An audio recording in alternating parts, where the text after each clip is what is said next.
Мяне завуць Ольга Микита. Мне 12 гадоў. Учуся ў 7 класе. Я из Бабруйска. Верш Владимира Дубовки «Золотая осенняя раніца». Золотая осенняя раніца, але сонце на свеце одна. Сонце ў пушы бок купаецца і ніяк не дастане да дна. І тусіцца лісцё па асенцы, як цвіна матылькоў на тугі, і жмее яна, і пасцеліцца, распаветрыцца на берагі. А яны, берагі беражыстыя, не стрымаюць асенні напеў, і віецца суплісты ён, і разгортваецца каля дрэў. Прытулі, прыхілі на апошні, і згадай гэты дзень залаты, што над пушчай зганіў пожні, рассыпаў залатыя лісты, рассыпаў, раскідаў прыгожым, на красу, на жаль, на спаліў.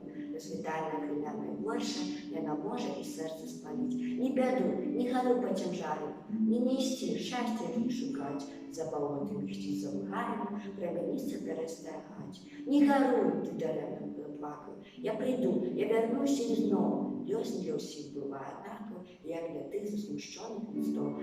Золотая осенняя раніца, з гарадством, з пекнатою бывае, уже